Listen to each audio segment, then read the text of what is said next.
Chapter 13. And then on the following morning Samuel Griffiths, with his own son Gilbert standing by, in the large drawing room of their Waikiki Avenue mansion, listening to Smiley's report of his conference with Clyde and Mason. And Smiley reporting all he had heard and seen. And with Gilbert Griffiths, unbelievably shaken and infuriated by all this, exclaiming at one point, "Why, the little devil! The little beast! But what did I tell you, Dad? Didn't I warn you against bringing him on?" And Samuel Griffiths, after meditating on this reference to his earlier sympathetic folly, now giving Gilbert a most suggestive and intensely troubled look, which said, "Are we here to discuss the folly of my original, if foolish, good intentions, or the present crisis?" And Gilbert thinking, the murderer. And that wretched little show-off, Sandra Finchley, trying to make something of him in order to spite me, Gilbert, principally, and so getting herself smirched. The little fool. But it served her right. She would get her share of this now. Only it would cause him and his father and all of them infinite trouble also.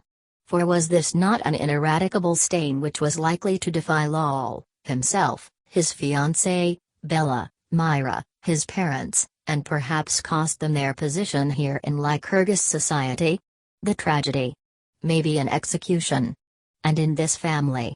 Yet Samuel Griffiths, on his part, going back in his mind to all that had occurred since Clyde had arrived in Lycurgus. His being left to work in that basement at first and ignored by the family. Left to his own devices for fully 8 months. Might not that have been at least a contributing cause to all this horror? And then being put over all those girls. Was not that a mistake? He could see all this now clearly, although by no means condoning Clyde's deed in any way, far from it. The wretchedness of such a mind as that, the ungoverned and carnal desires. The uncontrollable brutality of seducing that girl, and then because of Sandra, the pleasant, agreeable little Sandra, plotting to get rid of her. And now in jail, and offering no better explanation of all the amazing circumstances, as reported by Smiley, than that he had not intended to kill her at all, had not even plotted to do so, that the wind had blown his hat off. How impossibly weak! And with no suitable explanation for the 2 hats, or the missing suit, or of not going to the aid of the drowning girl. And those unexplained marks on her face. How strongly all these things pointed to his guilt. "For God's sake," exclaimed Gilbert, "hasn't he anything better than that to offer, the little fool?" And Smiley replied that that was all he could get him to say, and that Mr. Mason was absolutely and quite dispassionately convinced of his guilt. "Dreadful. Dreadful," put in Samuel. "I really can't grasp it yet. I can't. It doesn't seem possible that anyone of my blood could be guilty of such a thing." And then getting up and walking the floor in real and crushing distress and fear. His family. Gilbert and his future. Bella, with all her ambitions and dreams. And Sandra. And Finchley. He clenched his hands. He knitted his brows and tightened his lips. He looked at Smiley, who, immaculate and sleek, showed nevertheless the immense strain that was on him, shaking his head dismally whenever Griffiths looked at him. And then after nearly an hour and a half more of such questioning and re-questioning as to the possibility of some other interpretation than the data furnished by Smiley would permit, Griffiths, Sr., pausing and declaring, "Well, it does look bad, I must say. Still, in the face of what you tell me, I can't find it in me to condemn completely without more knowledge than we have here. There may be some other facts not as yet come to light. He won't talk, you say, about most things, some little details we don't know about, some slight excuse of some kind, for without that this does appear to be a most atrocious crime. Has Mr. Brookhart got in from Boston?" "Yes, sir, he's here," replied Gilbert. "He telephoned Mr. Smiley." "Well, have him come out here at 2 this afternoon to see me. I'm too tired to talk more about this right now. Tell him all that you have told me, Smiley. And then come back here with him at 2. It may be that he will have some suggestion to make that will be of value to us, although just what I can't see. Only one thing I want to say, I hope he isn't guilty. and I want every proper step taken to discover whether he is or not, and if not, to defend him to the limit of the law. But no more than that. No trying to save anybody who is guilty of such a thing as this, no, no, no exclamation mark, not even if he is my nephew. Not me. I'm not that kind of a man. Trouble or no trouble, disgrace or no disgrace, I'll do what I can to help him if he's innocent, if there's even the faintest reason for believing so. But guilty? No. Never. If this boy is really guilty, he'll have to take the consequences. Not a dollar, not a penny, of my money will I devote to anyone who could be guilty of such a crime, even if he is my nephew. And turning and slowly and heavily moving toward the rear staircase, while Smiley, wide-eyed, gazed after him in awe. The power of him. The decision of him. The fairness of him in such a deadly crisis. And Gilbert equally impressed, also sitting and staring. His father was a man, really. He might be cruelly wounded and distressed, but, unlike himself, he was neither petty nor revengeful.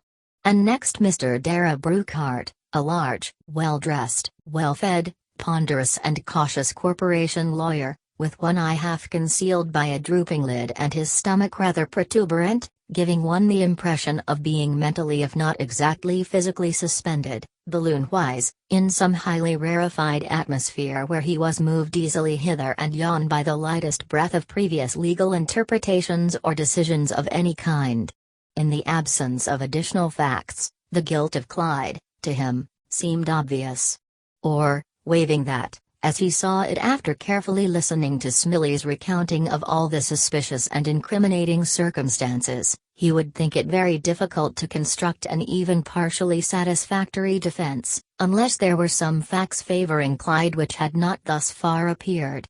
Those 2 hats, that bag, his slipping away like that. Those letters. But he would prefer to read them. For upon the face of the data so far, unquestionably public sentiment would be all against Clyde and in favor of the dead girl and her poverty and her class, a situation which made a favorable verdict in such a backwoods county seat as Bridgeburg almost impossible. For Clyde, although himself poor, was the nephew of a rich man and hitherto in good standing in Lycurgus society. That would most certainly tend to prejudice country-born people against him. It would probably be better to ask for a change of venue so as to nullify the force of such a prejudice.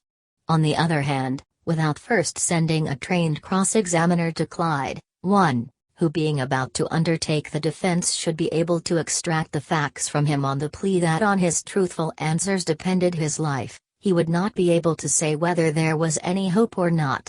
In his office was a certain Mr. Ketchuman, a very able man, who might be sent on such a mission and on whose final report one could base a reasonable opinion. However, there were now various other aspects of such a case as this which, in his estimation, needed to be carefully looked into and decided upon. For, of course, as Mr. Griffiths and his son so well knew, in Utica, New York City, Albany, and now that he came to think of it, more particularly in Albany, where were 2 brothers, Canavan and Canavan, most able if dubious individuals, there were criminal lawyers deeply versed in the abstrusities and tricks of the criminal law. And any of them, no doubt, for a sufficient retainer, and irrespective of the primary look of a situation of this kind, might be induced to undertake such a defense. And, no doubt, via change of venue, motions, appeals, etc., they might and no doubt would be able to delay and eventually effect an ultimate verdict of something less than death, if such were the wish of the head of this very important family. On the other hand, there was the undeniable fact that such a hotly contested trial as this would most assuredly prove to be would result in an enormous amount of publicity, and did Mr. Samuel Griffiths want that? For again, under such circumstances, was it not likely to be said, if most unjustly, of course, that he was using his great wealth to frustrate justice? The public was so prejudiced against wealth in such cases. Yet, some sort of a defense on the part of the Griffiths would certainly be expected by the public, whether subsequently the same necessity for such defense was criticized by them or not. And in consequence, It was now necessary for Mr. Griffiths and his son to decide how they would prefer to proceed, whether with very distinguished criminal lawyers such as the two he had just named, or with less forceful counsel, or none. For, of course, it would be possible, and that quite inconspicuously, to supply Clyde with a capable and yet thoroughly conservative trial lawyer, someone residing and practicing in Bridgeburg possibly, whose duty it would be to see that all blatant and unjustified reference to the family on the part of the newspapers was minimized.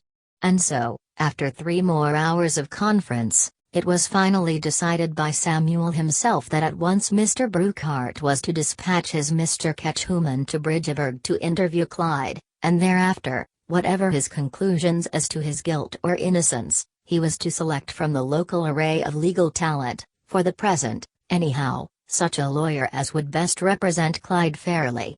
Yet with no assurances of means or encouragement to do more than extract from Clyde the true details of his relationship to this charge. And those once ascertained to center upon such a defense as would most honestly tend to establish only such facts as were honestly favorable to Clyde, in short, in no way, either by legal chicane or casuistry or trickery of any kind, to seek to establish a false innocence and so defeat the ends of justice. Chapter 14. Mr. Ketchum did not prove by any means to be the one to extract from Clyde anything more than had either Mason or Smiley. Although shrewd to a degree in piecing together out of the muddled statements of another such data as seemed most probable, still he was not so successful in the realm of the emotions, as was necessary in the case of Clyde. He was too legal, chilling, unemotional. And in consequence, after grilling Clyde for 4 long hours one hot July afternoon, he was eventually compelled to desist with the feeling that as a plotter of crime Clyde was probably the most arresting example of feeble and blundering incapacity he had ever met. For since Smiley's departure Mason had proceeded to the shores of Big Bittern with Clyde. And there discovered the tripod and camera. Also listened to more of Clyde's lies. And as he now explained to Ketchum that, while Clyde denied owning a camera, nevertheless he had proof that he did own one and had taken it with him when he left Lycurgus.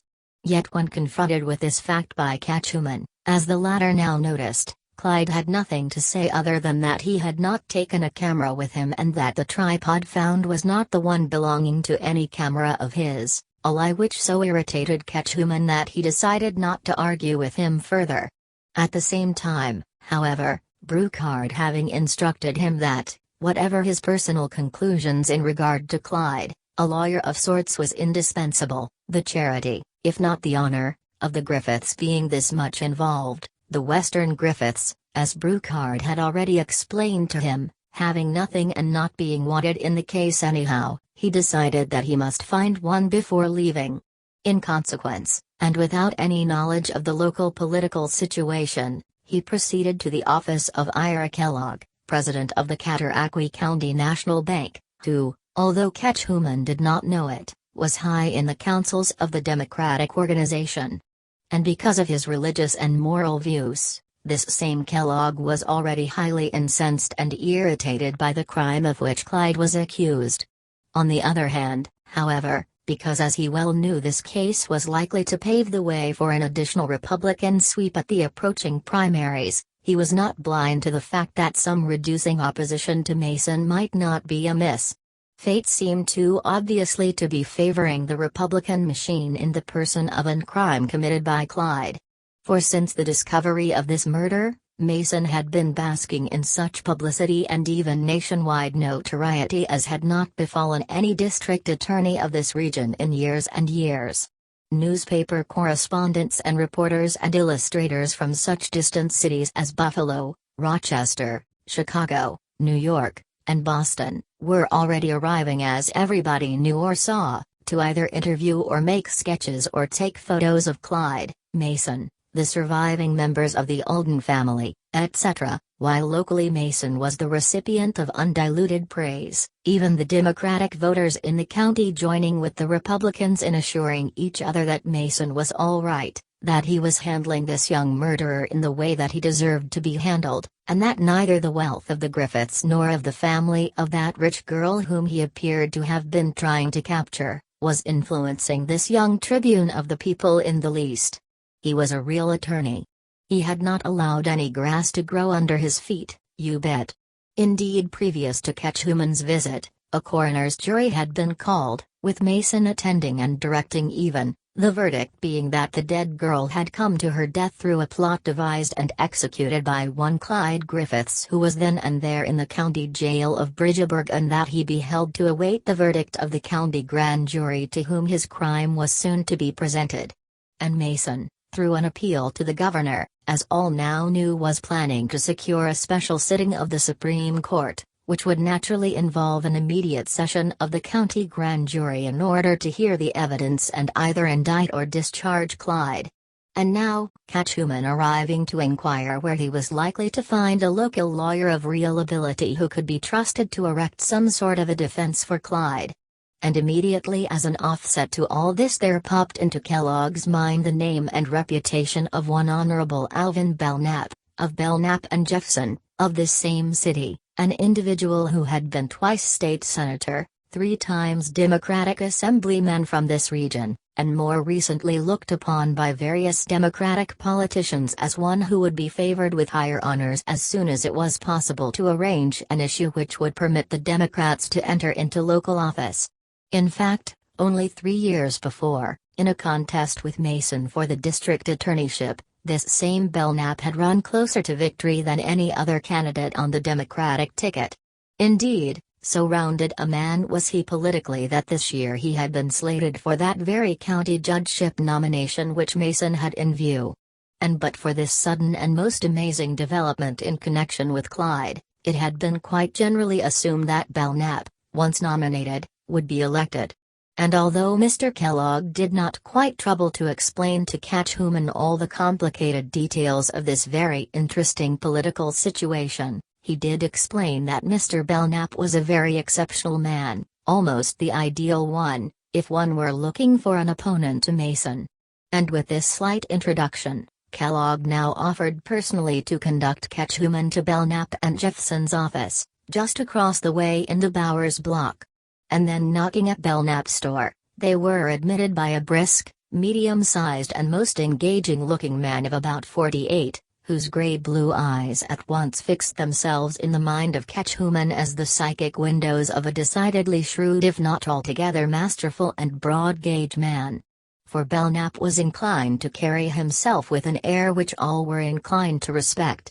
He was a college graduate, and in his youth, because of his looks, his means, and his local social position, his father had been a judge as well as a national senator from here. He had seen so much of what might be called near-city life that all those gaucheries as well as sex inhibitions and sex longings which still so greatly troubled and motivated and even marked a man like Mason had long since been covered with an easy manner and social understanding which made him fairly capable of grasping any reasonable moral or social complication which life was prepared to offer. Indeed, he was one who naturally would approach a case such as Clyde's with less vehemence and fever than did Mason. For once, in his 20th year, he himself had been trapped between 2 girls, with one of whom he was merely playing while being seriously in love with the other. And having seduced the first and being confronted with an engagement or flight, he had chosen flight. But not before laying the matter before his father, by whom he was advised to take a vacation, during which time the services of the family doctor were engaged, with the result that for $1,000 and expenses necessary to house the pregnant girl in Utica, the father had finally extricated his son and made possible his return, and eventual marriage to the other girl. And therefore, while by no means sympathizing with the more cruel and drastic phases of Clyde's attempt at escape, as so far charged, never in all the years of his law practice had he been able to grasp the psychology of a murderer, still because of the rumored existence and love influence of a rich girl whose name had not as yet been divulged, he was inclined to suspect that Clyde had been emotionally betrayed or bewitched. Was he not poor and vain and ambitious?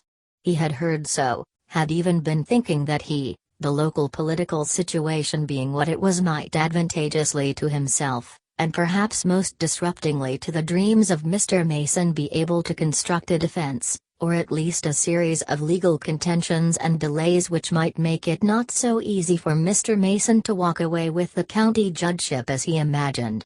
Might it not, by brisk, legal moves now, and even in the face of this rising public sentiment, or because of it, be possible to ask for a change of venue, or time to develop new evidence, in which case a trial might not occur before Mr. Mason was out of office? He and his young and somewhat new associate, Mr. Reuben Jeffson, of quite recently the state of Vermont, had been thinking of it. And now Mr. Ketchum, accompanied by Mr. Kellogg. And thereupon a conference with Mr. Ketchum and Mr. Kellogg, with the latter arguing quite politically the wisdom of his undertaking such a defense. And his own interest in the case being what it was, he was not long in deciding, after a conference with his younger associate, that he would. In the long run it could not possibly injure him politically, however the public might feel about it now. And then Ketchum, having handed over a retainer to Belknap as well as a letter introducing him to Clyde, Belknap had Jeffson call up Mason to inform him that Belknap and Jeffson, as counsel for Samuel Griffiths on behalf of his nephew, would require of him a detailed written report of all the charges as well as all the evidence thus far accumulated, the minutes of the autopsy and the report of the coroner's inquest. Also information as to whether any appeal for a special term of the Supreme Court had as yet been acted upon, and if so what judge had been named to sit, and when and where the grand jury would be gathered. Incidentally, he said, Messrs. Belknap and Jeffson, having heard that Miss Alden's body had been sent to her home for burial, would request at once a counsel's agreement whereby it might be exhumed in order that other doctors now to be called by the defense might be permitted to examine it, a proposition which Mason at once sought to oppose but finally agreed to rather than submit to an order from a Supreme Court judge. These details having been settled, Belknap announced that he was going over to the jail to see Clyde. It was late and he had had no dinner, and might get none now, but he wanted to have a heart-to-heart with this youth, whom Ketchum informed him he would find very difficult. But Belknap, buoyed up as he was by his opposition to Mason, his conviction that he was in a good mental state to understand Clyde, was in a high degree of legal curiosity. The romance and drama of this crime. What sort of a girl was this Sandra Finchley, of whom he had already heard through secret channels? And could she by any chance be brought to Clyde's defense? He had already understood that her name was not to be mentioned, high politics demanding this. He was really most eager to talk to this sly and ambitious and futile youth. However, on reaching the jail, and after showing Sheriff Slack a letter from Ketchum and asking as a special favor to himself that he be taken upstairs to some place near Clyde's cell in order that, unannounced, he might first observe Clyde, he was quietly led to the second floor and, the outside door leading to the corridor which faced Clyde's cell being opened for him, allowed to enter there alone. And then walking to within a few feet of Clyde's cell he was able to view him, at the moment lying face down on his iron cot, his arms above his head, a tray of untouched food standing in the aperture, his body sprawled and limp. For, since Ketchum's departure, and his second failure to convince anyone of his futile and meaningless lies, he was more despondent than ever. In fact, so low was his condition that he was actually crying, his shoulders heaving above his silent emotion. At sight of this, and remembering his own youthful escapades, Belknap now felt intensely sorry for him. No soulless murderer, as he saw it, would cry. Approaching Clyde's cell door, after a pause, he began with, "Come, Clyde. This will never do. You mustn't give up like this. Your case mayn't be as hopeless as you think. Wouldn't you like to sit up and talk to a lawyer fellow who thinks he might be able to do something for you? Belknap is my name, Alvin Belknap. I live right here in Bridgeburg and I have been sent over by that other fellow who was here a while ago, Ketchum, wasn't that his name? You didn't get along with him so very well, did you? Well, I didn't either. He's not our kind, I guess. But here's a letter from him authorizing me to represent you. Want to see it?" He poked it genially and authoritatively through the narrow bars toward which Clyde, now curious and dubious, approached. For there was something so wholehearted and unusual and seemingly sympathetic and understanding in this man's voice that Clyde took courage. And without hesitancy, therefore, he took the letter and looked at it, then returned it with a smile. "There, I thought so," went on Belknap, most convincingly and pleased with his effect, which he credited entirely to his own magnetism and charm. "That's better. I know we're going to get along. I can feel it. You're going to be able to talk to me as easily and truthfully as you would to your mother. And without any fear that any word of anything you ever tell me is going to reach another ear, unless you want it to, see? For I'm going to be your lawyer, Clyde, if you'll let me, and you're going to be my client, and we're going to sit down together tomorrow, or whenever you say so, and you're going to tell me all you think I ought to know, and I'm going to tell you what I think I ought to know, and whether I'm going to be able to help you. And I'm going to prove to you that in every way that you help me, you're helping yourself, see? And I'm going to do my damnedest to get you out of this. Now, how's that, Clyde?" He smiled most encouragingly and sympathetically, even affectionately, and Clyde, feeling for the first time since his arrival here that he had found someone in whom he could possibly confide without danger, was already thinking it might be best if he should tell this man everything. He could not have said why, quite, but he liked him. In a quick, if dim way he felt that this man understood and might even sympathize with him, if he knew all or nearly all. And after Belknap had detailed how eager this enemy of his, Mason, was to convict him, and how, if he could but devise a reasonable defense, he was sure he could delay the case until this man was out of office, Clyde announced that if he would give him the night to think it all out, tomorrow or any time he chose to come back, he would tell him all. And then, the next day Belknap sitting on a stool and munching chocolate bars, listened while Clyde before him on his iron cot, poured forth his story, all the details of his life since arriving at Lycurgus, how and why he had come there, the incident of the slain child in Kansas City, without, however, mention of the clipping which he himself had preserved and then forgotten, his meeting with Roberta, and his desire for her pregnancy and how he had sought to get her out of it, on and on until, she having threatened to expose him, he had at last, and in great distress and fright, found the item in the Times-Union and had sought to emulate that in action. But he had never plotted it personally, as Belknap was to understand. Nor had he intentionally killed her at the last. No, he had not. Mr. Belknap must believe that, whatever else he thought. He had never deliberately struck her. No, no, no. It had been an accident. There had been a camera, and the tripod reported to have been found by Mason was unquestionably his tripod. Also, he had hidden it under a log, after accidentally striking Roberta with the camera and then seeing that sink under the waters, where no doubt it still was, and with pictures of himself and Roberta on the film it contained, if they were not dissolved by the water.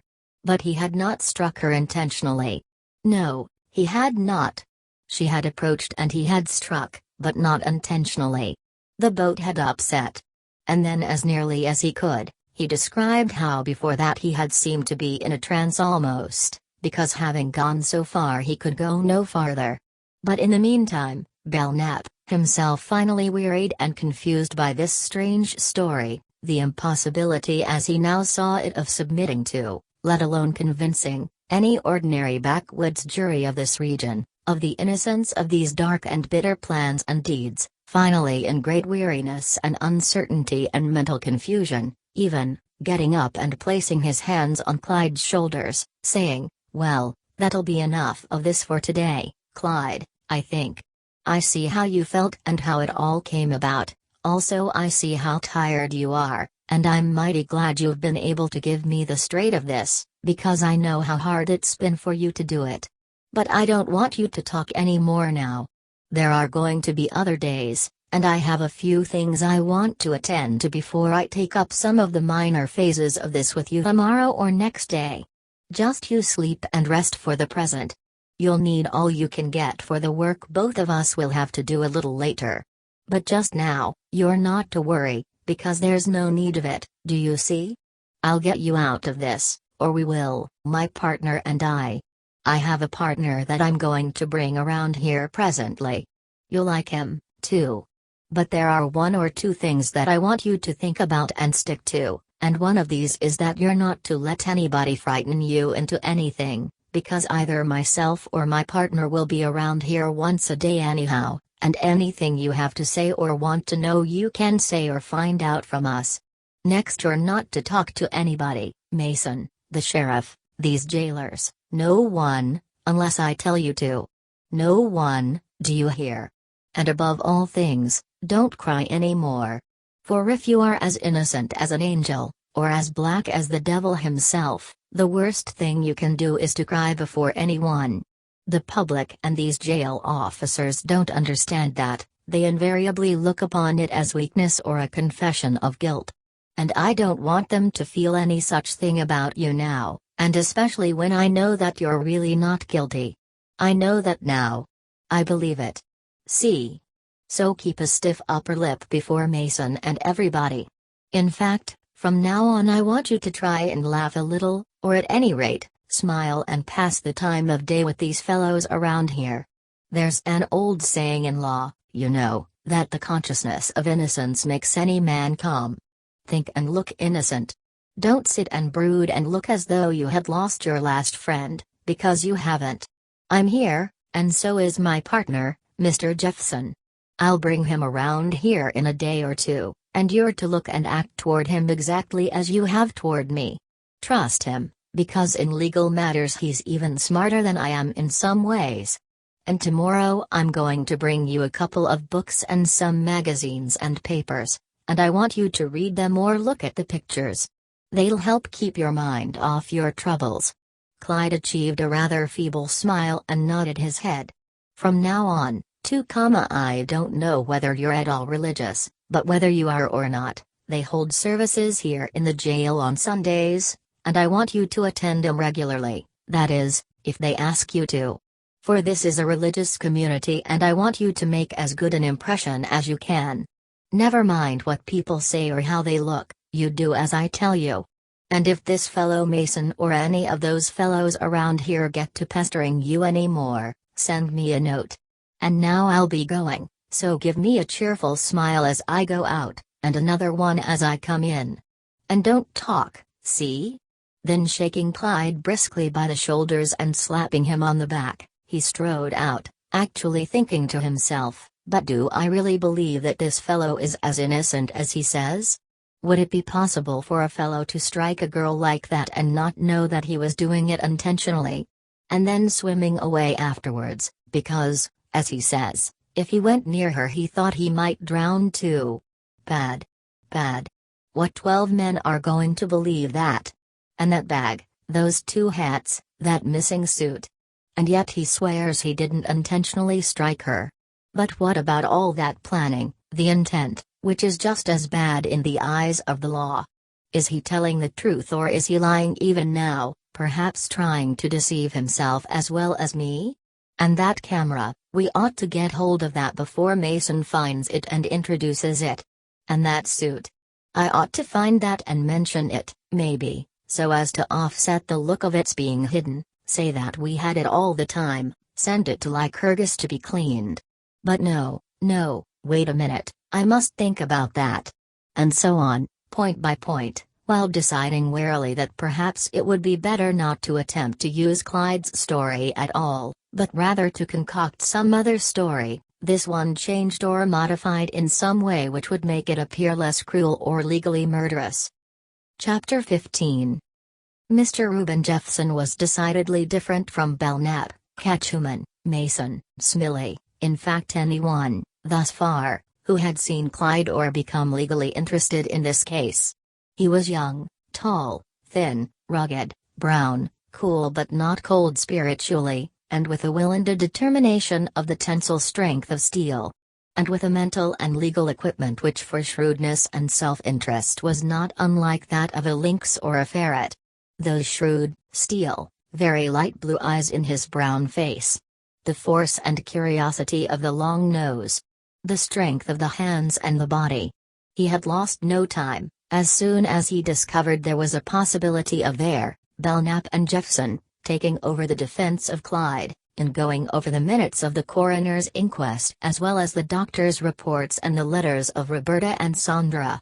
And now being faced by Belknap, who was explaining that Clyde did now actually admit to having plotted to kill Roberta, although not having actually done so, since at the fatal moment, some cataleptic state of mind or remorse had intervened and caused him to unintentionally strike her, he merely stared without the shadow of a smile or comment of any kind. But he wasn't in such a state when he went out there with her, though? No. Nor when he swam away afterwards. No. Nor when he went through those woods, or changed to another suit and hat, or hid that tripod. No. Of course, you know, constructively, in the eyes of the law, if we use his own story, he's just as guilty as though he had struck her, and the judge would have to so instruct. Yes, I know. I've thought of all that. Well, then, I'll tell you, Jeffson, it's a tough case and no mistake. It looks to me now as though Mason has all the cards. If we can get this chap off, we can get anybody off. But as I see it, I'm not so sure that we want to mention that cataleptic business yet, at least not unless we want to enter a plea of insanity or emotional insanity, or something like that, about like that Harry Thaw case, for instance. He paused and scratched his slightly graying temple dubiously. You think he's guilty, of course? Interpolated Jeffson, dryly. Well, now, as astonishing as it may seem to you, no. At least, I'm not positive that I do. To tell you the truth, this is one of the most puzzling cases I have ever run up against. This fellow is by no means as hard as you think, or as cold, quite a simple, affectionate chap, in a way, as you'll see for yourself, his manner, I mean. He's only 21 or 2. And for all his connections with these Griffiths, he's very poor, just a clerk, really. And he tells me that his parents are poor, too. They run a mission of some kind out west, Denver, I believe, and before that in Kansas City. He hasn't been home in 4 years. In fact, he got into some crazy boy scrape out there in Kansas City when he was working for one of the hotels as a bellboy, and had to run away. That's something we've got to look out for in connection with Mason, whether he knows about that or not. It seems he and a bunch of other bellhops took some rich fellow's car without his knowing it, and then because they were afraid of being late, they ran over and killed a little girl. We've got to find out about that and prepare for it, for if Mason does know about it, he'll spring it at the trial, and just when he thinks we're least expecting it. Well, he won't pull that one, replied Jeffson, his hard, electric, blue eyes gleaming, not if I have to go to Kansas City to find out. And Belknap went on to tell Jeffson all that he knew about Clyde's life up to the present time, how he had worked at dishwashing, waiting on table, soda clerking, driving a wagon, anything and everything, before he had arrived in Lycurgus, how he had always been fascinated by girls, how he had first met Roberta and later Sandra. Finally, how he found himself trapped by one and desperately in love with the other, whom he could not have unless he got rid of the first one. And notwithstanding all that, you feel a doubt as to whether he did kill her? Asked Jeffson, at the conclusion of all this. Yes, as I say, I'm not at all sure that he did. But I do know that he is still hipped over this second girl. His manner changed whenever he or I happened to mention her. Once, for instance, I asked him about his relations with her, and in spite of the fact that he's accused of seducing and killing this other girl, he looked at me as though I had said something I shouldn't have, insulted him or her. And here Belknap smiled a wry smile, while Jeffson, his long, bony legs propped against the walnut desk before him, merely stared at him. You don't say, he finally observed. And not only that, went on Belknap, but he said, why, no, of course not. She wouldn't allow anything like that, and besides, and then he stopped. And besides what, Clyde? I asked. Well, You don't want to forget who she is. Oh, I see, I said. And then, will you believe it, he wanted to know if there wasn't some way by which her name and those letters she wrote him couldn't be kept out of the papers and this case, her family prevented from knowing so that she and they wouldn't be hurt too much. Not really? But what about the other girl? That's just the point I'm trying to make. He could plot to kill one girl and maybe even did kill her, for all I know, after seducing her, but because he was being so sculled around by his grand ideas of this other girl, he didn't quite know what he was doing, really. Don't you see? You know how it is with some of these young fellows of his age, and especially when they've never had anything much to do with girls or money, and want to be something grand. You think that made him a little crazy, maybe? Put in Jeffson. Well, it's possible, confused, hypnotized, loony, you know, a brainstorm as they say down in New York. But he certainly is still cracked over that other girl. In fact, I think most of his crying in jail is over her. He was crying, you know, when I went in to see him, sobbing as if his heart would break. Meditatively Belknap scratched his right ear. But just the same, there certainly is something to this other idea, that his mind was turned by all this, that Alden girl forcing him on the one hand to marry her while the other girl was offering to marry him. I know. I was once in such a scrape myself. And here he paused to relate that to Jeffson. By the way, he went on, he says we can find that item about that other couple drowning in the Times-Union of about June 18th or 19th. All right, replied Jeffson, I'll get it. What I want you to do tomorrow, continued Belknap, is to go over there with me and see what impression you get of him. I'll be there to see if he tells it all to you in the same way. I want your own individual viewpoint of him. You most certainly will get it, snapped Jeffson. Belknap and Jeffson proceeded the next day to visit Clyde in jail. And Jeffson, after interviewing him and meditating once more on his strange story, was even then not quite able to make up his mind whether Clyde was as innocent of intending to strike Roberta as he said, or not. For if he were, how could he have swum away afterward, leaving her to drown? Decidedly it would be more difficult for a jury than for himself, even, to be convinced. At the same time, there was that contention of Belknap's as to the possibility of Clyde's having been mentally upset or unbalanced at the time that he accepted the Times-Union plot and proceeded to act on it. That might be true, of course, yet personally, to Jeffson at least, Clyde appeared to be wise and sane enough now. As Jeffson saw him, he was harder and more cunning than Belknap was willing to believe, a cunning, modified of course, by certain soft and winning social graces for which one could hardly help liking him. However, Clyde was by no means as willing to confide in Jeffson as he had been in Belknap, an attitude which did little to attract Jeffson to him at first. At the same time, there was about Jeffson a hard, integrated earnestness which soon convinced Clyde of his technical, if not his emotional interest. And after a while he began looking toward this younger man, even more than toward Belknap as the one who might do most for him. Of course, you know that those letters which Miss Alden wrote you are very strong? Began Jeffson, after hearing Clyde restate his story. Yes, sir.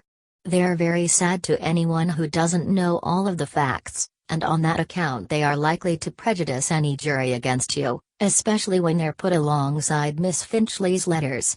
Yes, I suppose they might, replied Clyde, but then, she wasn't always like that, either. It was only after she got in trouble and I wanted her to let me go that she wrote like that. I know. I know. And that's a point we want to think about and maybe bring out, if we can. If only there were some way to keep those letters out, he now turned to Belknap to say. Then, to Clyde, but what I want to ask you now is this. You were close to her for something like a year, weren't you? Yes. In all of that time that you were with her, or before, was she ever friendly, or maybe intimate, with any other young man anywhere, that is, that you know of? As Clyde could see, Jeffson was not afraid, or perhaps not sufficiently sensitive, to refrain from presenting any thought or trick that seemed to him likely to provide a loophole for escape. But, far from being cheered by this suggestion, he was really shocked. What a shameful thing in connection with Roberta and her character it would be to attempt to introduce any such lie as this. He could not and would not hint at any such falsehood, and so he replied, "No, sir. I never heard of her going with anyone else. In fact, I know she didn't." "Very good. That settles that," snapped Jeffson. "I judged from her letters that what you say is true. At the same time, we must know all the facts. It might make a very great difference if there were someone else." And at this point Clyde could not quite make sure whether he was attempting to impress upon him the value of this as an idea or not, but just the same he decided it was not right even to consider it. And yet he was thinking, if only this man could think of a real defense for me. He looks so shrewd. "Well, then," went on Jeffson, in the same hard, searching tone, devoid, as Clyde saw it, of sentiment or pity of any kind, "here's something else I want to ask you. In all the time that you knew her, either before you were intimate with her or afterwards, did she ever write you a mean or sarcastic or demanding or threatening letter of any kind?" "No, sir, I can't say that she ever did," replied Clyde. "In fact, I know she didn't." "No, sir. Except for those few last ones, maybe, the very last one. And you never wrote her any, I suppose?" "No, sir, I never wrote her any letters." "Why?" "Well, she was right there in the factory with me, you see. Besides, at the last there, after she went home, I was afraid to." "I see." At the same time, as Clyde now proceeded to point out, and that quite honestly, Roberta could be far from sweet-tempered at times, could in fact be quite determined and even stubborn. And she had paid no least attention to his plea that her forcing him to marry her now would ruin him socially as well as in every other way, and that even in the face of his willingness to work along and pay for her support, an attitude which, as he now described it, was what had caused all the trouble, whereas Miss Finchley, and here he introduced an element of reverence and enthusiasm which Jeffson was quick to note, was willing to do everything for him. "So you really loved that Miss Finchley very much then, did you?" "Yes, sir." "And you couldn't care for Roberta any more after you met her?" "No, no. I just couldn't." "I see," observed Jeffson, solemnly nodding his head, and at the same time meditating on how futile and dangerous, even, it might be to let the jury know that. And then thinking that possibly it were best to follow the previous suggestion of Belknap's, based on the customary legal proceeding of the time, and claim insanity, or a brainstorm, brought about by the terrifying position in which he imagined himself to be. "But apart from that," he now proceeded, "you say something came over you when you were in the boat out there with her on that last day, that you really didn't know what you were doing at the time that you struck her?" "Yes, sir, that's the truth." And here Clyde went on to explain once more just what his state was at that time. All right, I believe you," replied Jeffson, seemingly believing what Clyde said but not actually able to conceive it at that. "But you know, of course, that no jury, in the face of all these other circumstances, is going to believe that," he now announced. "There are too many things that'll have to be explained and that we can't very well explain as things now stand. I don't know about that idea." He now turned and was addressing Belknap. "Those two hats, that bag, unless we're going to plead insanity or something like that. I'm not so sure about all this. Was there ever any insanity in your family that you know of?" He now added, turning to Clyde once more. "No, sir, not that I know of. No uncle or cousin or grandfather who had fits or strange ideas or anything like that? Not that I ever heard of, no, sir. And your rich relatives down there in Lycurgus, I suppose they'd not like it very much if I were to step up and try to prove anything like that?" "I'm afraid they wouldn't, no, sir," replied Clyde, thinking of Gilbert. "Well, let me see," went on Jeffson after a time. "That makes it rather hard. I don't see, though, that anything else would be as safe." And here he turned once more to Belknap and began to inquire as to what he thought of suicide as a theory, since Roberta's letters themselves showed a melancholy trend which might easily have led to thoughts of suicide. And could they not say that once out on the lake with Clyde and pleading with him to marry her, and he refusing to do so, she had jumped overboard? And he was too astounded and mentally upset to try to save her. But what about his own story that the wind had blown his hat off, and in trying to save that he upset the boat? Interjected Belknap, and exactly as though Clyde were not present. Well, that's true enough, too, but couldn't we say that perhaps, since he was morally responsible for her condition, which in turn had caused her to take her life, he did not want to confess to the truth of her suicide? At this Clyde winced, but neither now troubled to notice him. They talked as though he was not present or could have no opinion in the matter, a procedure which astonished but by no means moved him to object, since he was feeling so helpless. But the false registrations, the 2 hats, the suit, his bag, insisted Belknap staccatically, a tone which showed Clyde how serious Belknap considered his predicament to be. Well, whatever theory we advance, those things will have to be accounted for in some way, replied Jeffson, dubiously. We can't admit the true story of his plotting without an insanity plea, not as I see it, at any rate. And unless we use that, we've got that evidence to deal with whatever we do. He threw up his hands wearily and as if to say, I swear I don't know what to do about this. But, persisted Belknap, in the face of all that, and his refusal to marry her, after his promises referred to in her letters, why, it would only react against him, so that public opinion would be more prejudiced against him than ever. No, that won't do, he concluded. We'll have to think of something which will create some sort of sympathy for him. And then once more turning to Clyde as though there had been no such discussion. And looking at him as much as to say, you are a problem indeed. And then Jeffson, observing, and, oh, yes, that suit you dropped in that lake up there near the grandstands, describe the spot to me as near as you can where you threw it. How far from the house was it? He waited until Clyde haltingly attempted to recapture the various details of the hour and the scene as he could recall it. If I could go up there, I could find it quick enough. Yes, I know, but they won't let you go up there without Mason being along, he returned. And maybe not even then. You're in prison now, and you can't be taken out without the state's consent, you see. But we must get that suit. Then turning to Belknap and lowering his voice, he added, we want to get it and have it cleaned and submit it as having been sent away to be cleaned by him, not hidden, you see. Yes, that's so, commented Belknap idly while Clyde stood listening curiously and a little amazed by this frank program of trickery and deception on his behalf. And now in regard to that camera that fell in the lake, we have to try and find that, too. I think maybe Mason may know about it or suspect that it's there. At any rate, it's very important that we should find it before he does. You think that about where that pole was that day you were up there is where the boat was when it overturned? Yes, sir.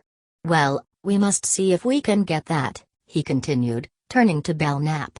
We don't want that turning up in the trial, if we can help it. For without that, they'll have to be swearing that he struck her with that tripod or something that he didn't, and that's where we may trip him up. Yes, that's true, too, replied Belknap. And now in regard to the bag that Mason has. That's another thing I haven't seen yet, but I will see it tomorrow. Did you put that suit, as wet as it was, in the bag when you came out of the water? No, sir, I wrung it out first. And then I dried it as much as I could. And then I wrapped it up in the paper that we had to luncheon and then put some dry pine needles underneath it in the bag and on top of it so there weren't any wet marks in the bag after you took it out, as far as you know? No, sir, I don't think so. But you're not sure? Not exactly sure now that you ask me, no, sir. Well, I'll see for myself tomorrow. And now as to those marks on her face. You have never admitted to anyone around here or anywhere that you struck her in any way? No, sir. And the mark on the top of her head was made by the boat, just as you said? Yes, sir. But the others you think you might have made with the camera? Yes, sir. I suppose they were. Well, then, this is the way it looks to me, said Jeffson, again turning to Belknap. I think we can safely say when the time comes that those marks were never made by him at all, but by the hooks and the poles with which they were scraping around up there when they were trying to find her. We can try it, anyhow. And if the hooks and poles didn't do it, he added, a little grimly and dryly, certainly hauling her body from that lake to that railroad station and from there to here on the train might have. Yes, I think Mason would have a hard time proving that they weren't made that way, replied Belknap.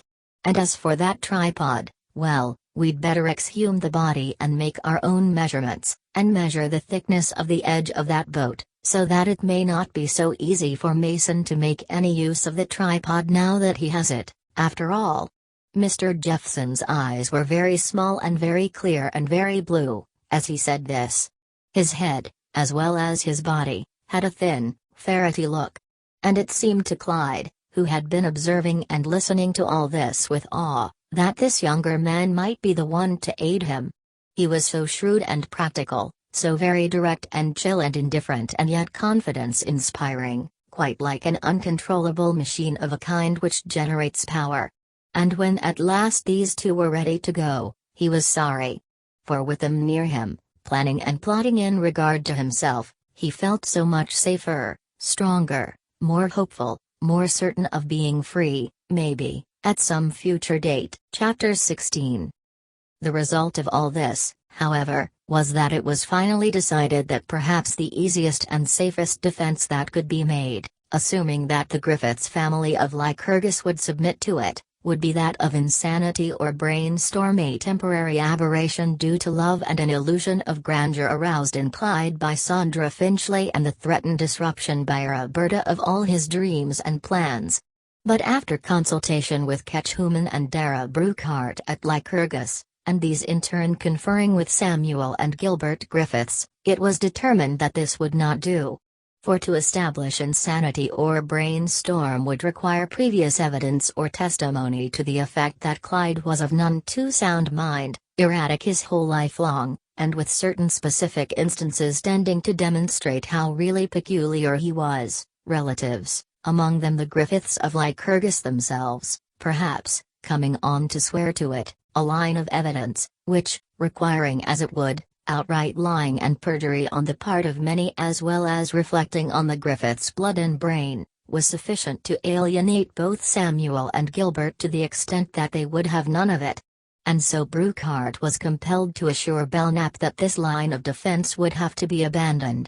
Such being the case, both Belknap and Jeffson were once more compelled to sit down and consider. For any other defense which either could think of now seemed positively hopeless. "I want to tell you one thing," observed the sturdy Jeffson, after thumbing through the letters of both Roberta and Sandra again. "These letters of this Olden girl are the toughest things we're going to have to face. They're likely to make any jury cry if they're read right, and then to introduce those letters from that other girl on top of these would be fatal. It will be better, I think, if we do not mention hers at all, unless he does. It will only make it look as though he had killed that Alden girl to get rid of her. Mason couldn't want anything better, as I see it." And with this Belknap agreed most heartily. At the same time, some plan must be devised immediately. And so, out of these various conferences, it was finally deduced by Jeffson, who saw a great opportunity for himself in this matter, that the safest possible defense that could be made, and one to which Clyde's own suspicious and most peculiar actions would most exactly fit, would be that he had never contemplated murder. On the contrary, being a moral if not a physical coward, as his own story seemed to suggest, and in terror of being exposed and driven out of Lycurgus and of the heart of Sandra, and never as yet having told Roberta of Sandra and thinking that knowledge of this great love for her, Sandra, might influence Roberta to wish to be rid of him, he had hastily and without any worse plan in mind, decided to persuade Roberta to accompany him to any nearby resort but not especially Grass Lake or Big Bittern, in order to tell her all this and so win his freedom, yet not without offering to pay her expenses as nearly as he could during her very trying period. All well and good, commented Belknap. But that involves his refusing to marry her, doesn't it? And what jury is going to sympathize with him for that or believe that he didn't want to kill her? Wait a minute, replied Jeffson, a little testily. So far it does. Sure. But you haven't heard me to the end yet. I said I had a plan. All right, then what is it? Replied Belknap, most interested. Well, I'll tell you, my plan's this, to leave all the facts just as they are, and just as he tells them, and just as Mason has discussed them so far, except, of course, his striking her, and then explain them, the letters, the wounds, the bag, the two hats, everything, not deny them in any way. And here he paused and ran his long, thin, freckled hands eagerly through his light hair and looked across the grass of the public square to the jail where Clyde was, then toward Belknap again. All very good, but how? Queried Belknap. There's no other way, I tell you, went on Jeffson quite to himself, and ignoring his senior, and I think this will do it. He turned to look out the window again, and began as though talking to someone outside. He goes up there, you see, because he's frightened and because he has to do something or be exposed. And he signs those registers just as he did because he's afraid to have it known by anybody down there in Lycurgus that he is up there. And he has this plan about confessing to her about this other girl. But, and now he paused and looked fixedly at Belknap, and this is the keystone of the whole thing, if this won't hold water, then down we go. Listen. He goes up there with her, frightened, and not to marry her or to kill her but to argue with her to go away. But once up there and he sees how sick she is, and tired, and sad, well, you know how much she still loves him, and he spends 2 nights with her, see? Yes, I see, interrupted Belknap, curiously, but not quite so dubiously now. And that might explain those nights. Might? Would. Replied Jeffson, slyly and calmly, his harebell eyes showing only cold, eager, practical logic, no trace of emotion or even sympathy of any kind, really. Well, while he's up there with her under those conditions, so close to her again, you see, and his facial expression never altered so much as by a line, he experiences a change of heart. You get me? He's sorry for her. He's ashamed of himself, his sin against her. That ought to appeal to these fellows around here, these religious and moral people, oughtn't it? It might, quietly interpolated Belknap, who by now was very much interested and a little hopeful. He sees that he's done her a wrong, continued Jeffson, intent, like a spider spinning a web, on his own plan, and in spite of all his affection for this other girl, he's now ready to do the right thing by this Alden girl, do you see? Because he's sorry and ashamed of himself. That takes the black look off his plotting to kill her while spending those 2 nights in Utica and Grass Lake with her.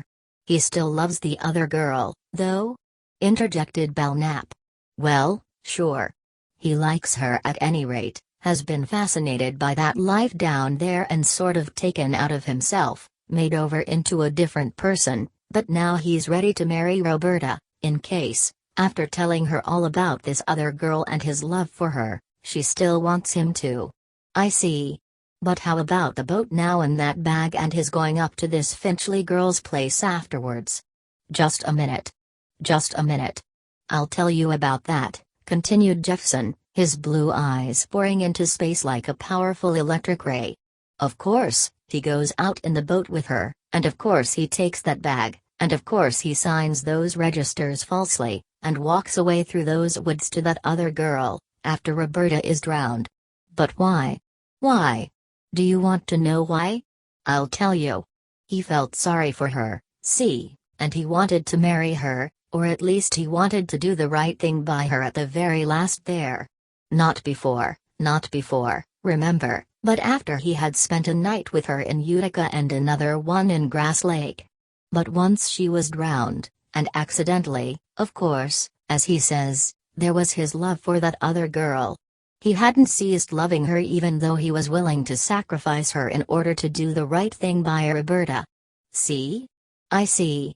And how are they going to prove that he didn't experience a change of heart if he says he did and sticks to it? I see, but he'll have to tell a mighty convincing story, added Belknap, a little heavily. And how about those two hats? They're going to have to be explained. Well, I'm coming to those now. The one he had was a little soiled. And so he decided to buy another. As for that story he told Mason about wearing a cap, well, he was frightened and lied because he thought he would have to get out of it. Now, of course, before he goes to that other girl afterwards, while Roberta is still alive, I mean, there's his relationship with the other girl, what he intends to do about her. He's talking to Roberta, now you see, he continued, and that has to be disposed of in some way. But, as I see it, that's easy. For of course after he experiences a change of heart and wants to do the right thing by Roberta, all he has to do is to write that other girl or go to her and tell her about the wrong he has done Roberta. Yes. For, as I see it now, she can't be kept out of the case entirely, after all. We'll have to ring her in, I'm afraid. All right, then we have to, said Belknap. Because you see, if Roberta still feels that he ought to marry her, he'll go first and tell that Finchley girl that he can't marry her, that he's going away, that is, if Roberta doesn't object to his leaving her that long, don't you see? Yes. If she does, he'll marry her, either at 3 Mile Bay or some other place. Yes. But you don't want to forget that while she's still alive he's puzzled and distressed. And it's only after that second night, at Grass Lake, that he begins to see how wrong all his actions have been. You understand? Something happens. Maybe she cries or talks about wanting to die, like she does in those letters. Yes. And so he wants a quiet place where they can sit down in peace and talk, where no one else will see or hear them. Yes, yes, go on. Well, he thinks of Big Bittern. He's been up there once before or they're near there, then, and just below there, 12 miles, is 3 Mile Bay, where, if they decide to marry, they can. I see. If not, if she doesn't want to marry him after his full confession, he can row her back to the inn, can't he, and he or she can stay there or go on. Yes, yes. In the meantime, not to have any delay or be compelled to hang about that inn, it's rather expensive, you know, and he hasn't any too much money, he takes that lunch in his bag. Also his camera, because he wants to take some pictures. For if Mason should turn up with that camera, it's got to be explained, and it will be better explained by us than it will be by him, won't it? I see, exclaimed Belknap, intensely interested by now and actually smiling and beginning to rub his hands. So they go out on a lake. Yes. And they row around. Yes. And finally after lunch on shore, some pictures taken. Yes. He decides to tell her just how things stand with him. He's ready, willing, I get you. Only just before doing that, he wants to take 1 or 2 more pictures of her there in the boat, just offshore. Yes. And then he'll tell her, see? Yes. And so they go out in the boat again for a little row, just as he did, see? Yes. But because they intend to go ashore again for some flowers, he's left the bag there. See? That explains the bag. Yes. But before taking any more pictures there, in the boat on the water, he begins to tell her about his love for this other girl, that if she wants him to, now he'll marry her and then write this Sandra a letter. Or, if she feels she doesn't want to marry him with him loving this other girl. Yes, go on. Interrupted Belknap, eagerly. Well, continued Jeffson, he'll do his best to take care of her and support her out of the money he'll have after he marries the rich girl. Yes.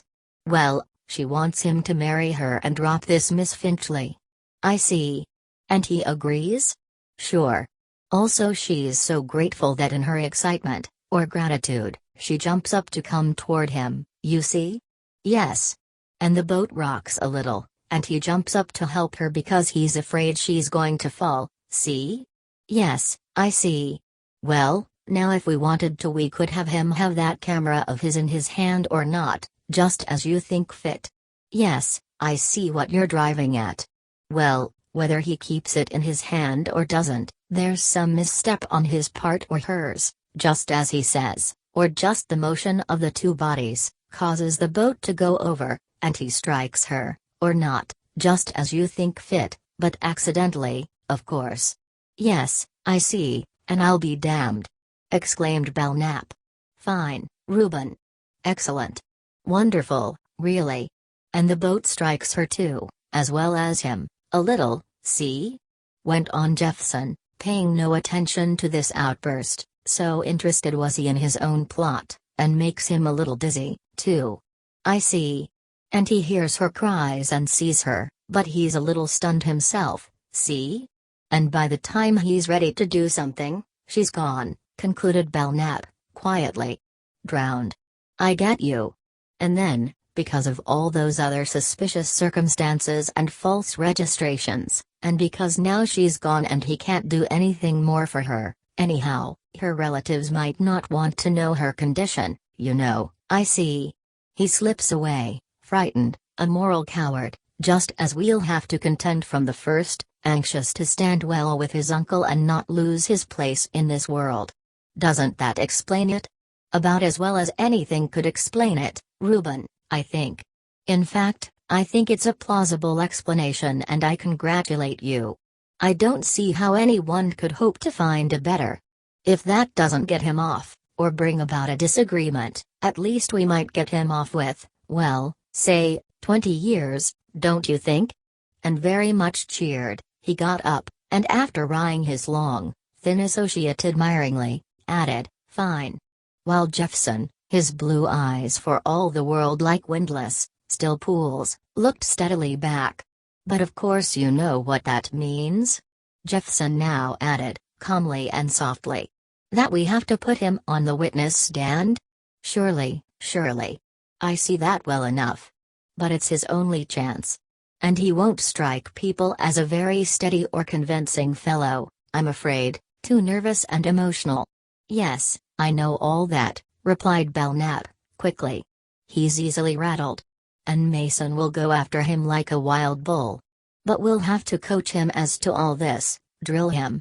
Make him understand that it's his only chance, that his very life depends on it. Drill him for months. If he fails, then he's gone. If only we could do something to give him courage, teach him to act it out."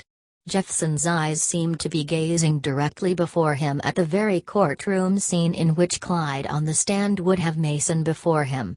And then picking up Roberta's letters, copies of them furnished by Mason, and looking at them, he concluded, if it only weren't for these, here. He weighed them up and down in his hand. "Christ!" he finally concluded, darkly. "What a case! But we're not licked yet, not by a darn sight. Why, we haven't begun to fight yet. And we'll get a lot of publicity, anyhow. By the way," he added, "I'm having a fellow I know down near Big Bittern Dredge for that camera tonight. Wish me luck." "Do I?" was all Belknap replied. Chapter 17. The struggle and excitement of a great murder trial. Belknap and Jeffson, after consulting with Brookhart and Catchuman, learning that they considered Jeffson's plan perhaps the only way, but with as little reference to the Griffiths as possible. And then at once, Messrs.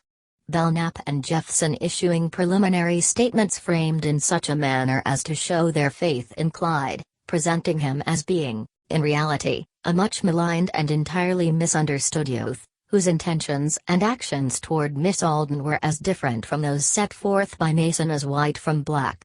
And intimating that the undue haste of the district attorney in seeking a special term of the Supreme Court might possibly have a political rather than a purely legal meaning. Else why the hurry, especially in the face of an approaching county election? Could there be any plan to use the results of such a trial as this to further any particular person's, or group of persons, political ambitions? Messrs. Belknap and Jeffson begged to hope not. But regardless of such plans or the prejudices or the political aspirations of any particular person or group, the defense in this instance did not propose to permit a boy as innocent as Clyde, trapped by circumstances, as counsel for the defense would be prepared to show, to be railroaded to the electric chair merely to achieve a victory for the Republican Party in November. Furthermore, to combat these strange and yet false circumstances, the defense would require a considerable period of time to prepare its case. Therefore, it would be necessary for them to file a formal protest at Albany against the district attorney's request to the governor for a special term of the Supreme Court. There was no need for the same, since the regular term for the trial of such cases would fall in January, and the preparation of their case would require that much time. But while this strong, if rather belated, reply was listened to with proper gravity by the representatives of the various newspapers, Mason vigorously pooh-poohed this windy assertion of political plotting, as well as the talk of Clyde's innocence. "What reason have I, a representative of all the people of this county, to railroad this man anywhere or make one single charge against him unless the charges make themselves? Doesn't the evidence itself show that he did kill this girl? And has he ever said or done one thing to clear up any of the suspicious circumstances? No. Silence or lies. And until these circumstances are disproved by these very able gentlemen, I am going right ahead. I have all the evidence necessary to convict this young criminal now. And to delay it until January, when I shall be out of office, as they know, and when a new man will have to go over all this evidence with which I have familiarized myself, is to entail great expense to the county. For all the witnesses I have gotten together are right here now, easy to bring into Bridgeburg without any great expense to the county. But where will they be next January or February, especially after the defense has done its best to scatter them? No, sir. I will not agree to it. But, if within 10 days or 2 weeks from now even, they can bring me something that will so much as make it look as though even some of the charges I have made are not true, I'll be perfectly willing to go before the presiding judge with them, and if they can show him any evidence they have or hope to have, or that there are any distant known witnesses to be secured who can help prove this fellow's innocence, why, then, well and good. I'll be willing to ask the judge to grant them as much time as he may see fit, even if it throws the trial over until I am out of office. But if the trial comes up while I'm here, as I honestly hope it will, I'll prosecute it to the best of my ability, not because I'm looking for an office of any kind but because I am now the district attorney and it is my duty to do so. And as for my being in politics, well, Mr. Belknap is in politics, isn't he? He ran against me the last time, and I hear he desires to run again. Accordingly he proceeded to Albany further to impress upon the governor the very great need of an immediate special term of the court so that Clyde might be indicted. And the governor, hearing the personal arguments of both Mason and Belknap, decided in favor of Mason, on the ground that the granting of a special term did not militate against any necessary delay of the trial of the case, since nothing which the defense as yet had to offer seemed to indicate that the calling of a special term was likely in any way to prevent it from obtaining as much time wherein to try the case as needed. Besides, it would be the business of the Supreme Court justice appointed to consider such arguments, not himself. And accordingly, a special term of the Supreme Court was ordered, with one Justice Frederick Oberwalzer of the 11th Judicial District designated to preside. And when the Mason appeared before him with the request that he fix the date of the special grand jury by which Clyde might be indicted, this was set for August 5. And then that body sitting, it was no least trouble for Mason to have Clyde indicted. And thereafter the best that Belknap and Jeffson could do was to appear before Oberwalzer, a Democrat, who owed his appointment to a previous governor, to argue for a change of venue, on the ground that by no possible stretch of the imagination could any 12 men residing in Cataraqui County be found who, owing to the public and private statements of Mason, were not already vitally opposed to Clyde and so convinced of his guilt that before ever such a jury could be addressed by a defense, he would be convicted. "But where are you going then?" inquired Justice Oberwalzer, who was impartial enough. "The same material has been published everywhere. But, Your Honor, this crime which the district attorney here has been so busy in magnifying," a long and heated objection on the part of Mason. "But we contend just the same," continued Belknap, that the public has been unduly stirred and deluded. You can't get 12 men now who will try this man fairly. What nonsense!" exclaimed Mason, angrily. "Mere twaddle. Why, the newspapers themselves have gathered and published more evidence than I have. It's the publicly discovered facts in this case that have aroused prejudice, if any has been aroused. But no more than would be aroused anywhere, I maintain. Besides, if this case is to be transferred to a distant county when the majority of the witnesses are right here, this county is going to be saddled with an enormous expense, which it cannot afford and which the facts do not warrant." Justice Oberwalzer, who was of a sober and moral turn, a slow and meticulous man inclined to favor conservative procedure in all things, was inclined to agree. And after 5 days, in which he did not more than muse idly upon the matter, he decided to deny the motion. If he were wrong, there was the appellate division to which the defense could resort. As for stays, having fixed the date of the trial for October 15, ample time, as he judged, for the defense to prepare its case, he adjourned for the remainder of the summer to his cottage on Blue Mountain Lake, where both the prosecution and the defense, should any knotty or locally insoluble legal complication arise, would be able to find him and have his personal attention. But with the entry of the Messrs. Belknap and Jeffson into the case, Mason found it advisable to redouble his efforts to make positive, insofar as it were possible, the conviction of Clyde. He feared the young Jeffson as much as he did Belknap. And for that reason, taking with him Burton Burla and Earl Newcomb, he now revisited Lycurgus, where among other things he was able to discover, 1. Where Clyde had purchased the camera, 2. That 3 days before his departure for Big Bittern he had said to Mrs. Peyton that he was thinking of taking his camera with him and that he must get some films for it, 3. That there was a haberdasher by the name of Orange Short who had known Clyde well and that but 4 months before Clyde had applied to him for advice in connection with a factory hand's pregnant wife, also, and this in great confidence to Burton Burla, who had unearthed him, that he had recommended to Clyde a certain Dr. Glenn, near Gloversville, 4. Dr. Glenn himself being sought and pictures of Clyde and Roberta being submitted, he was able to identify Roberta, although not Clyde, and to describe the state of mind in which she had approached him, as well as the story she had told, a story which in no way incriminated Clyde or herself. And which, therefore, Mason decided might best be ignored, for the present, anyhow. And, 5, via these same enthusiastic efforts, there rose to the surface the particular hat salesman in Utica who had sold Clyde the hat.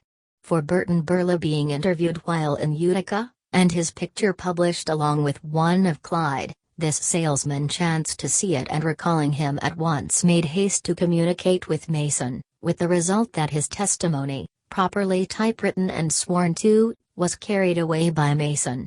And, in addition, the country girl who had been on the steamer Cygnus and who had noticed Clyde, wrote Mason that she remembered him wearing a straw hat, also his leaving the boat at Sharon, a bit of evidence which most fully confirmed that of the captain of the boat and caused Mason to feel that Providence or fate was working with him. And last, but most important of all to him, there came a communication from a woman residing in Bedford, Pennsylvania, who announced that during the week of July 3 to 10, she and her husband had been camping on the east shore of Big Bittern, near the southern end of the lake, and while rowing on the lake on the afternoon of July 8, at about 6 o'clock, she had heard a cry which sounded like that of a woman or girl in distress, a plaintive, mournful cry.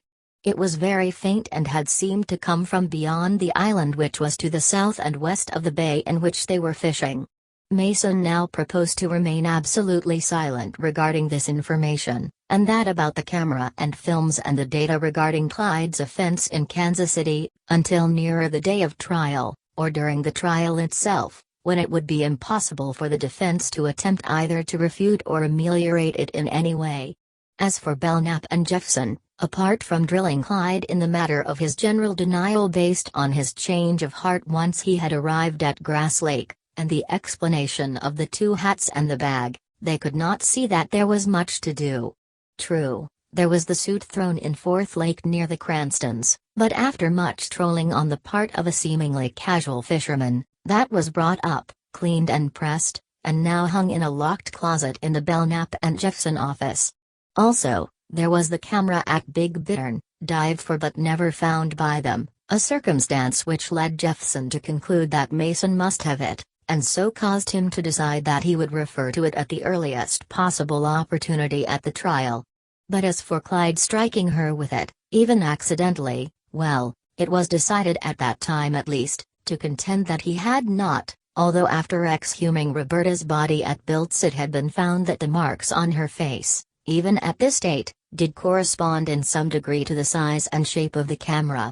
For, in the first place, they were exceedingly dubious of Clyde as a witness. Would he or would he not, in telling of how it all happened, be sufficiently direct or forceful and sincere to convince any jury that he had so struck her without intending to strike her? For on that, marks or no marks, would depend whether the jury was going to believe him. And if it did not believe that he struck her accidentally, then a verdict of guilty, of course. And so they prepared to await the coming of the trial, only working betimes and insofar as they dared, to obtain testimony or evidence as to Clyde's previous good character, but being blocked to a degree by the fact that in Lycurgus, while pretending to be a model youth outwardly, he had privately been conducting himself otherwise, and that in Kansas City his first commercial efforts had resulted in such a scandal. However, one of the most difficult matters in connection with Clyde and his incarceration here, as Belknap and Jeffson as well as the prosecution saw it, was the fact that thus far not one single member of his own or his uncle's family had come forward to champion him.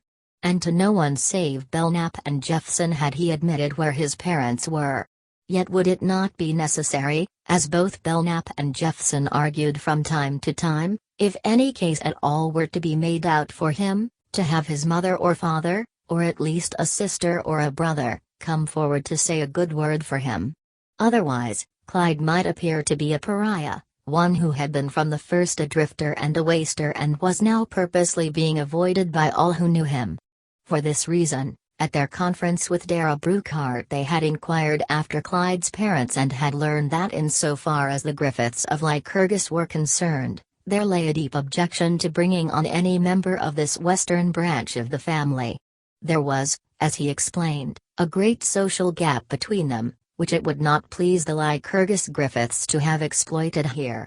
Besides, who could say but that once Clyde's parents were notified or discovered by the yellow press, they might not lend themselves to exploitation.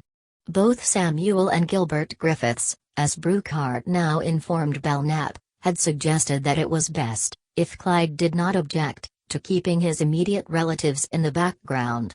In fact, on this, in some measure at least, was likely to depend the extent of their financial aid to Clyde.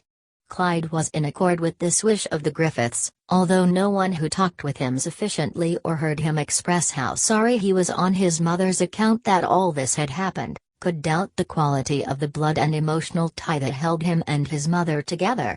The complete truth was that his present attitude toward her was a mixture of fear and shame because of the manner in which she was likely to view his predicament, his moral if not his social failure. Would she be willing to believe the story prepared by Belknap and Jeffson as to his change of heart? But even apart from that, to have her come here now and look at him through these bars when he was so disgraced, to be compelled to face her and talk to her day after day. Her clear, inquiring, tortured eyes. Her doubt as to his innocence, since he could feel that even Belknap and Jeffson, in spite of all their plans for him, were still a little dubious as to that unintentional blow of his. They did not really believe it, and they might tell her that. And would his religious, God-fearing, crime-abhorring mother be more credulous than they? Being asked again what he thought ought to be done about his parents, he replied that he did not believe he could face his mother yet, it would do no good and would only torture both. And fortunately, as he saw it, apparently no word of all that had befallen him had yet reached his parents in Denver. Because of their peculiar religious and moral beliefs, all copies of worldly and degenerate daily papers were consistently excluded from their home and mission. and the Lycurgus Griffiths had no desire to inform them. Yet one night, at about the time that Belknap and Jeffson were most seriously debating the absence of his parents and what, if anything, should be done about it, Esta, who some time after Clyde had arrived in Lycurgus had married and was living in the southeast portion of Denver, chanced to read in the Rocky Mountain News, and this just subsequent to Clyde's indictment by the grand jury at Bridgeburg, boy slayer of working girl indicted Bridgeburg, N.Y., August 6, a special grand jury appointed by Governor Stotterback, of this state, to sit in the case of Clyde Griffiths, the nephew of the wealthy collar manufacturer of the same name, of Lycurgus, New York, recently charged with the killing of Miss Roberta Alden, of Biltz, New York, at Big Bittern Lake in the Adirondacks on July 8 last, today returned an indictment charging murder in the first degree. Subsequent to the indictment, Griffiths, who in spite of almost overwhelming evidence, has persisted in asserting that the alleged crime was an accident, and who, accompanied by his counsel, Alvin Belknap, and Reuben Jeffson, of this city, was arraigned before Supreme Court Justice Oberwalzer, pleaded not guilty. He was remanded for trial, which was set for October 15. Young Griffiths, who was only 22 years of age, and up to the day of his arrest a respected member of Lycurgus Smart Society, is alleged to have stunned and then drowned his working girl sweetheart, whom he had wronged and then planned to desert in favor of a richer girl. The lawyers in this case have been retained by his wealthy uncle of Lycurgus, who has hitherto remained aloof. But apart from this, it is locally asserted, no relative has come forward to aid in his defense. Esta forthwith made a hurried departure for her mother's home. Despite the directness and clarity of this, she was not willing to believe it was Clyde. Still there was the damning force of geography and names, the rich Lycurgus Griffiths, the absence of his own relatives. As quickly as the local streetcar would carry her, she now presented herself at the combined lodging house and mission known as the Star of Hope, in Bildwell Street, which was scarcely better than that formerly maintained in Kansas City. For while it provided a number of rooms for wayfarers at 25 cents a night, and was supposed to be self-supporting, it entailed much work with hardly any more profit.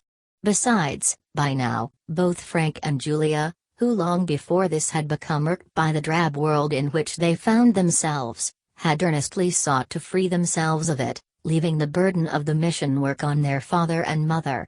Julia, now 19, was cashiering for a local downtown restaurant, and Frank, nearing 17, had but recently found work in a fruit and vegetable commission house. In fact, the only child about the place by day was little Russell, the illegitimate son of Esta, now between 3 and 4 years of age, and most reservedly fictionalized by his grandparents as an orphan whom they had adopted in Kansas City. He was a dark-haired child, in some ways resembling Clyde, who, even at this early age, as Clyde had been before him, was being instructed in those fundamental verities which had irritated Clyde in his own childhood. At the time that Esta, now a decidedly subdued and reserved wife, entered, Mrs. Griffiths was busy sweeping and dusting and making up beds. But on sight of her daughter at this unusual hour approaching, and with blanched cheeks signaling her to come inside the door of a vacant room, Mrs. Griffiths, who, because of years of difficulties of various kinds, was more or less accustomed to scenes such as this, now paused in wonder, the swiftly beclouding mist of apprehension shining in her eyes. What new misery or ill was this? For decidedly Esta's weak gray eyes and manner indicated distress. And in her hand was folded a paper, which she opened and after giving her mother a most solicitous look, pointed to the item, toward which Mrs. Griffiths now directed her look. But what was this? Boy slayer of working girl sweetheart indicted. Charged with the killing of Miss Roberta Alden at Big Bittern Lake in the Adirondacks on July 8 last. Returned indictment charging murder in the first degree. In spite of almost overwhelming circumstantial evidence. Pleaded not guilty. Remanded for trial. Set for October 15. Stunned and drowned his working girl sweetheart. No relative has come forward. It was thus that her eye and her mind automatically selected the most essential lines. And then as swiftly going over them again. Clyde Griffiths, nephew of the wealthy collar manufacturer of Lycurgus, New York. Clyde, her son. And only recently, but no, over a month ago, and they had been worrying a little as to that, she and Asa, because he had not, July 8th. And it was now August 11th. Then, yes. But not her son. Impossible. Clyde, the murderer of a girl who was his sweetheart. But he was not like that. He had written to her how he was getting along, the head of a large department, with a future. But of no girl. But now. And yet that other little girl there in Kansas City. Merciful God. And the Griffiths, of Lycurgus, her husband's brother, knowing of this and not writing. Ashamed, disgusted, no doubt. Indifferent. But no, he had hired 2 lawyers. Yet a horror. Asa. Her other children. What the papers would say. This mission. They would have to give it up and go somewhere else again. Yet was he guilty or not guilty? She must know that before judging or thinking. This paper said he had pleaded not guilty. Oh, that wretched, worldly, showy hotel in Kansas City. Those other bad boys. Those 2 years in which he wandered here and there, not writing, passing as Harry Tennant. Doing what? Learning what? She paused, full of that intense misery and terror which no faith in the revealed and comforting verities of God and mercy and salvation which she was always proclaiming, could for the moment fend against. Her boy. Her Clyde. In jail, accused of murder. She must wire. She must write. She must go, maybe. But how to get the money? What to do when she got there? How to get the courage, the faith, to endure it? Yet again, neither Asa nor Frank nor Julia must know. Asa, with his protesting and yet somehow careworn faith, his weak eyes and weakening body.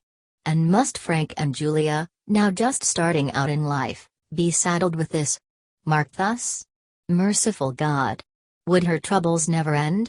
She turned, her big, work-worn hands trembling slightly, shaking the paper she held, while Esta, who sympathized greatly with her mother these days because of all she had been compelled to endure, stood by.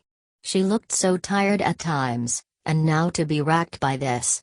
Yet, as she knew, her mother was the strongest in the family, so erect, so square-shouldered, defiant, a veritable soul pilot in her cross-grained, uniformed way. "Mama, I just can't believe it can be Clyde," was all Esta could say now. "It just can't be, can it?" But Mrs. Griffiths merely continued to stare at that ominous headline, then swiftly ran her gray-blue eyes over the room. Her broad face was blanched and dignified by an enormous strain and an enormous pain. Her erring, misguided, no doubt unfortunate, son, with all his wild dreams of getting on and up, was in danger of death, of being electrocuted for a crime, for murder. He had killed someone, a poor working girl, the paper said. "SSH." She whispered, putting one finger to her own lips as a sign. "He," indicating ASA, "must not know yet, anyhow. We must wire first, or write. You can have the answers come to you, maybe. I will give you the money. But I must sit down somewhere now for a minute. I feel a little weak. I'll sit here. Let me have the Bible." On the small dresser was a Gideon Bible, which, sitting on the edge of the commonplace iron bed, she now opened instinctively at Psalms 3 and 4. "Lord, how are they increased that trouble? Hear me, when I call, O God of my righteousness." And then reading on silently, even placidly apparently, through 6, 8, 10, 13, 23, 91, while Esta stood by in silent amazement and misery. "Oh, Mama, I just can't believe it. Oh, this is too terrible." But Mrs. Griffiths read on. It was as if, and in spite of all this, she had been able to retreat into some still, silent place, where, for the time being at least, no evil human ill could reach her. Then at last, quite calmly closing the book, and rising, she went on, "Now, We must think out what to say and who to send that telegram to, I mean to Clyde, of course, at that place, wherever it is, Bridgeburg," she added, looking at the paper, and then interpolating from the Bible, "By terrible things in righteousness wilt thou answer us, O God." Or, maybe, those two lawyers, their names are there. I'm afraid to wire Asa's brother for fear he'll wire back to him. Then, "Thou art my bulwark and my strength. In thee will I trust," but I suppose they would give it to him if we sent it care of that judge or those lawyers, don't you think? But it would be better if we could send it to him direct, I suppose. "He leadeth me by the still waters," just say that I have read about him and still have faith and love for him, but he is to tell me the truth and what to do. If he needs money we will have to see what we can do, I suppose. "He restoreth my soul," and then, despite her sudden peace of the moment, she once more began wringing her large, rough hands. "Oh, it can't be true. Oh, dear, no. After all, he is my son. We all love him and have faith. We must say that. God will deliver him. Watch and pray. Have faith. Under his wings shalt thou trust." She was so beside herself that she scarcely knew what she was saying. And Esta, at her side, was saying, "Yes, Mama. Oh, of course. Yes, I will. I know he'll get it all right."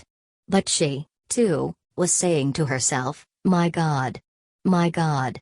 What could be worse than this, to be accused of murder? But, of course, it can't be true. It can't be true. If he should hear." She was thinking of her husband, and after Russell, too. And Clyde's trouble there in Kansas City. Poor Mama. She has so much trouble.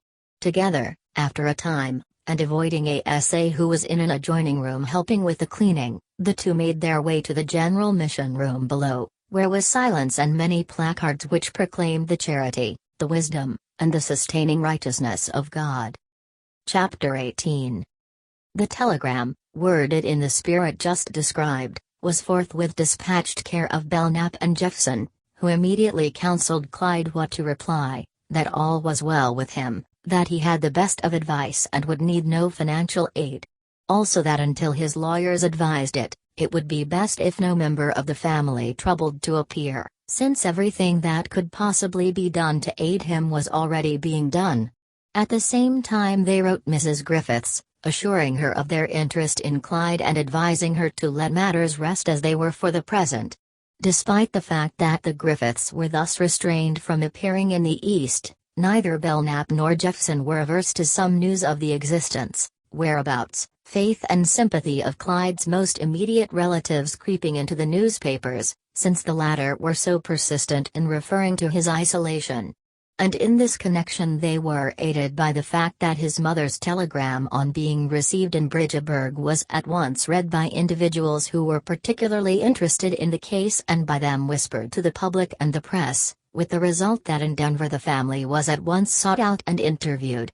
And shortly after, there was circulated in all the papers east and west a more or less complete account of the present state of Clyde's family, the nature of the mission conducted by them, as well as their narrow and highly individualistic religious beliefs and actions, even the statement that often in his early youth Clyde had been taken into the streets to sing and pray, a revelation which shocked Lycurgus and Twelfth Lake Society about as much as it did him. At the same time, Mrs. Griffiths, being an honest woman and wholeheartedly sincere in her faith and in the good of her work, did not hesitate to relate to reporter after reporter who called, all the details of the missionary work of her husband and herself in Denver and elsewhere. Also that neither Clyde nor any of the other children had ever enjoyed the opportunities that come to most. However, her boy, whatever the present charge might be, was not innately bad, and she could not believe that he was guilty of any such crime. It was all an unfortunate and accidental combination of circumstances which he would explain at the trial. However, whatever foolish thing he might have done, it was all to be attributed to an unfortunate accident which broke up the mission work in Kansas City a few years before and compelled the removal of the family from there to Denver, leaving Clyde to make his way alone. And it was because of advice from her that he had written her husband's rich brother in Lycurgus, which led to his going there, a series of statements which caused Clyde in his cell to tingle with a kind of prideful misery and resentment and forced him to write his mother and complain. Why need she always talk so much about the past and the work that she and his father were connected with, when she knew that he had never liked it and resented going on the streets? Many people didn't see it as she and his father did, particularly his uncle and cousin and all those rich people he had come to know, and who were able to make their way in so different and much more brilliant fashion. And now, as he said to himself, Sandra would most certainly read this, all that he had hoped to conceal. Yet even in the face of all this, because of so much sincerity and force in his mother, he could not help but think of her with affection and respect, and because of her sure and unfailing love for him, with emotion. For in answer to his letter she wrote that she was sorry if she had hurt his feelings or injured him in any way. But must not the truth be shown always? The ways of God were for the best and surely no harm could spring from service in his cause. He must not ask her to lie. But if he said the word, she would so gladly attempt to raise the necessary money and come to his aid, sit in his cell and plan with him, holding his hands, but as Clyde so well knew and thought at this time, and which caused him to decide that she must not come yet, demanding of him the truth, with those clear, steady blue eyes of hers looking into his own. He could not stand that now. For, frowning directly before him, like a huge and basalt headland above a troubled and angry sea, was the trial itself, with all that it implied, the fierce assault of Mason which he could only confront, for the most part, with the lies framed for him by Jeffson and Belknap. For, although he was constantly seeking to salve his conscience with the thought that at the last moment he had not had the courage to strike Roberta, nevertheless this other story was so terribly difficult for him to present and defend, a fact which both Belknap and Jeffson realized and which caused the latter to appear most frequently at Clyde's cell door with the greeting, "Well, how's tricks today?" The peculiarly rusty and disheveled and indifferently tailored character of Jeffson's suits. The worn and disarranged effect of his dark brown soft hat, pulled low over his eyes. His long, bony, knotty hands, suggesting somehow an enormous tensile strength. And the hard, small blue eyes filled with a shrewd, determined cunning and courage, with which he was seeking to inoculate Clyde, and which somehow did inoculate him. Any more preachers around today? Any more country girls or Mason's boys? For during this time, because of the enormous interest aroused by the pitiable death of Roberta, as well as the evidence of her rich and beautiful rival, Clyde was being visited by every type of shallow crime or sex-curious country bumpkin lawyer, doctor, merchant, yokel evangelist or minister, all friends or acquaintances of one or another of the officials of the city, and who, standing before his cell door betimes, and at the most unexpected moments, and after surveying him with curious, or resentful, or horrified eyes, asked such questions as, "Do you pray, brother? Do you get right down on your knees and pray?" Clyde was reminded of his mother and father at such times. Had he made his peace with God?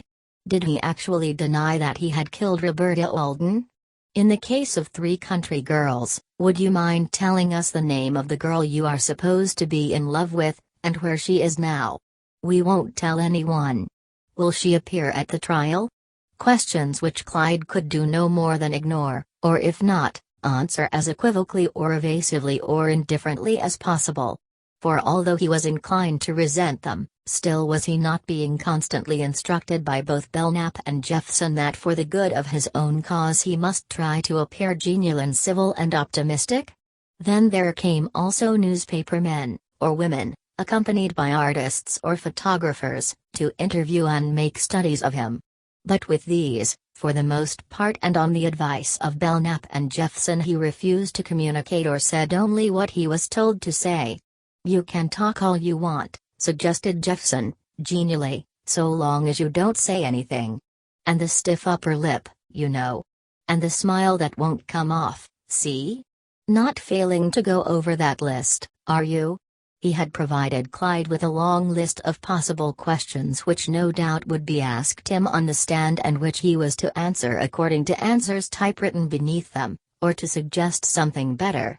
They all related to the trip to Big Bittern, his reason for the extra hat, his change of heart, why, when, where, that's your litany, you know. And then he might light a cigarette without ever offering one to Clyde, since for the sake of a reputation for sobriety he was not to smoke here. And for a time, after each visit, Clyde finding himself believing that he could and would do exactly as Jeffson had said, walk briskly and smartly into court, bear up against everyone, every eye, even that of Mason himself, forget that he was afraid of him, even when on the witness stand, forget all the terror of those many facts in Mason's possession, which he was to explain with this list of answers, forget Roberta and her last cry, and all the heartache and misery that went with the loss of Sandra and her bright world.